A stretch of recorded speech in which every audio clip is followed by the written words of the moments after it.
In nomine Patris et Filii et Spiritus Sancti. Amen. Magandang umaga sa ating lahat sa anumang panig ng buong mundo. Mga nakikinig at nanonood ngayon, atin naman pakinggan ang mabuting balita ng Panginoon ayon kay San Marcos. Glory to you, Lord Jesus Christ. Dumating si Jesus at ang mga alagad sa ibayo ng lawa sa lupain ng mga Gerasino. Pagkababa ni Jesus sa bangka, siya'y sinalubong ng isang lalaking galing sa libingan. Ang lalaking ito'y inaalihan ng masamang espiritu at sa libingan naninirahan. Hindi siya may gapos ng matagal kahit tanikala ang gamitin. Malimit siyang ipangaw at kapusin ng tanikala, ngunit pinaglalagot-lagot niya ito at pinagbali-bali ang pangaw. Talagang walang makasupil sa kanya. Araw-gabi, nagsisigaw siya sa ilibingan at sa kaburulan at sinusugatan ng bato ang kanyang sarili. Malayo pa'y natanawan na niya si Jesus. Siya'y patakbong lumapit at nagpatira pa sa harapan niya at sumigaw ng malakas, Jesus, anak ng kataas-taasang Diyos, ano ang pakialam mo sa akin? Huwag mo akong pahirapan, alang-alang sa Diyos. Sinabi niya ito sapagkat iniutos sa kanya ni Jesus, masamang espiritu, lumabas ka sa taong ito. Tinanong siya ni Jesus, ano ang pangalan mo? Pulutong, sapagkat marami kami, tugon niya. At mahigpit niyang ipinakiusap kay Jesus na huwag siyang palayasin sa lupaing iyon.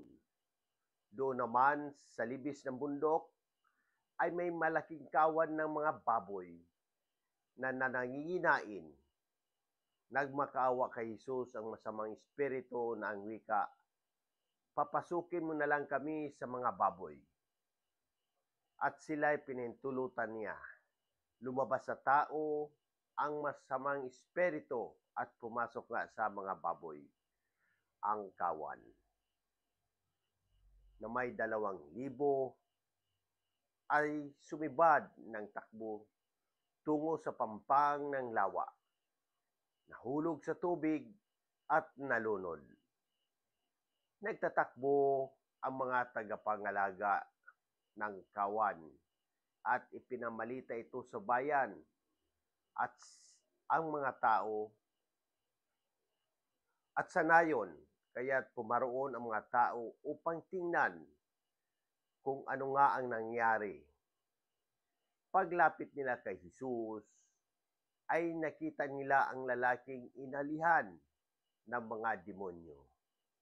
Nakaupo ito, may damit at matino na ang isip at sila'y natakot. Isinalaysay sa kanila ng mga nakakita ang nangyari sa inalihan ng mga demonyo at sinapit ng mga baboy. Kaya't ipinamanhik nila kay Jesus na umalis sa kanilang lupain. Nang sumakay na si Jesus sa bangka, nakiusap ang inalihan ng mga demonyo na isama siya. Ngunit hindi pumayag si Jesus. Sa halip ay sinabi niya, umuwi ka at sabihin mo sa iyong mga kasambahay ang lahat ng ginawa sa iyo ng Panginoon at kung paanong nahabag siya sa iyo. Umalis ang taong iyon at ipinamalita sa Decapolis ang ginawa sa kanya ni Jesus at nangingilas ang lahat ng nakarinig niyon. Ang mabuting balita ng Panginoon. Praise to you, Lord Jesus Christ. Pagnilaya natin bilang mga Romano Katoliko sa unang pagbasa sa Hebreo chapter 11 at sa paggunita kay San Blas obispo at martir, at kay San Oscar Martir. Ang Ibanghilyo ngayong araw ay naglalarawan ng makapangyarihang pagpapalaya ni Jesus sa isang lalaking inalihan ng masamang espiritu. Ang tagpo ay naglalaman ng malalim na mensahe ng habag, pagliligtas at pagbabagong buhay. Makikita natin dito kung paano kayang alisin ng Panginoon ang anumang tanikala ng kasamaan na pumigil sa tao sa kanyang tunay na kalayaan. Ang tanikala ng kasalanan, katulad ng lalaking inalihan ng masamang espiritu, marami sa atin ang tila nakatali sa iba't ibang uri ng kasalanan. Galit, inggit, bisyo, o anumang masamang pag-uugali. Walang tao, bagay, o kahit anong paraan ang makakapalaya sa atin, kundi ang awa at kapangyarihan ni Jesus. Ang kawad ng mga baboy. Ang paglipat ng mga demonyo sa katawan ng baboy at ang kanilang pagkalunod sa lawa ay nagpapakita ng tunay na layunin ng kasamaan. Sirain ang buhay sa panahon ngayon. Maaring simbolo ito ng mga bagay na tila walang halaga pero nagiging daluyan ng kasamaan. Katulad ng maling impormasyon, bisyo o kawalan ng malasakit sa kapwa. Ang lalaki matapos mapalaya. Ang taong pinalaya ni Jesus ay naging saksi ng kanyang habag. Bagamat nais niyang sumama kay Jesus, inutusan siya ng Panginoon na magpatotoo sa kanyang komunidad sa ganitong paraan. Tayo rin ay tinatawag na ibahagi ang ating kwento ng kaligtasan at kabutihan ng Diyos. Mga halimbawa sa panahon ngayon. Ang pagpalaya mula sa mga bisyo. Maraming kabataan ang nalulong sa droga, alak o paggamit ng social media ng labis. Katulad ng lalaki sa Ebanghelyo, ang Diyos ay handang tumulong kung tayo'y lalapit sa Kanya at hihingi ng tulong. Pagharap sa mental health issues.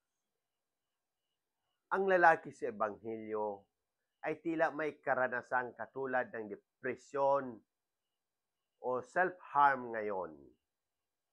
Napakahalaga ng pagkakaroon ng suporta mula sa pamilya, kaibigan, at pagtitiwala sa Diyos para makaalis sa ganitong estado.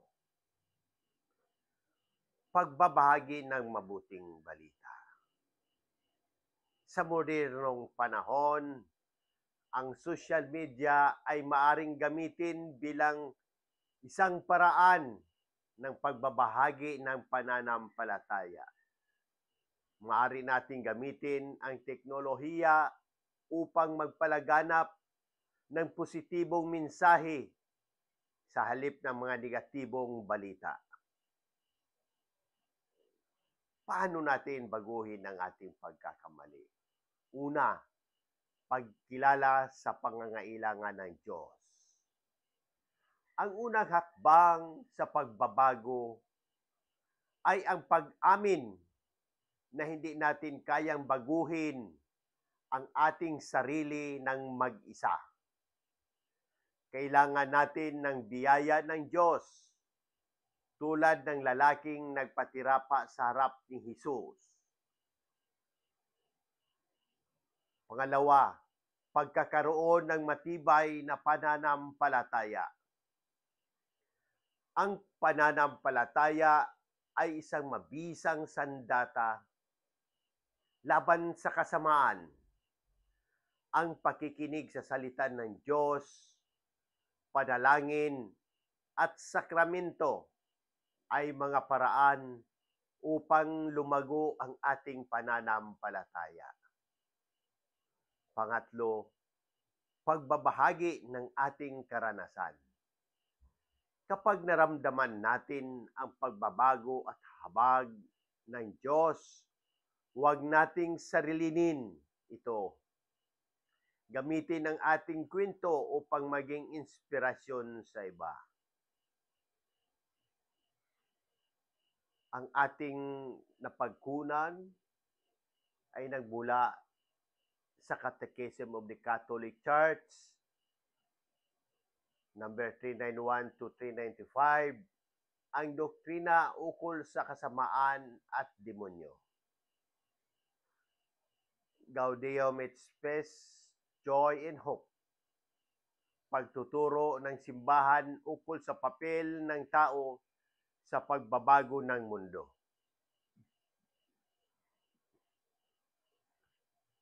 Pangalawang Korinto, chapter 5. Kaya't ang sinumang nakipag-isa kay Kristo ay isa ng bagong nilalang. Manalangin tayo para sa buog sangkatauhan. Aming Diyos na mapagmahal, sa araw na ito, kami ay humingi ng iyong habag. Palayain mo kami mula sa tanikala ng kasalanan, bisyo at pagkulong sa sarili naming kahinaan. Ipagkaloob mo ang kagalingan sa mga may sakit. Tulungan mo kaming maging instrumento ng iyong kapayapaan sa aming pamilya, komunidad at buong mundo. Amen. Sa muli, hinihikayat ko ang lahat, Katoliko man o hindi, na magtanong at pagnilayan ang mensahe ng Ebanghilyong ito. Kung may mga katanungan kayo tungkol sa pananampalataya, ang ating simbahan o sa anumang aspeto ng ating buhay, bukas ang aking puso na sagutin ang mga ito. Sama-sama nating pagnilayan at pahalagahan ang habag at pag-ibig ng Diyos na ipinapahayag ni Jesus sa Ebanghilyong ito. Sa pamamagitan ng ating mga gawain at salita, naway maging daluyan tayo ng habag at pagmamahal ng Diyos sa lahat ng tao. Amen. In nomine Patris et Filii et Spiritus Sancti. Amen. God bless!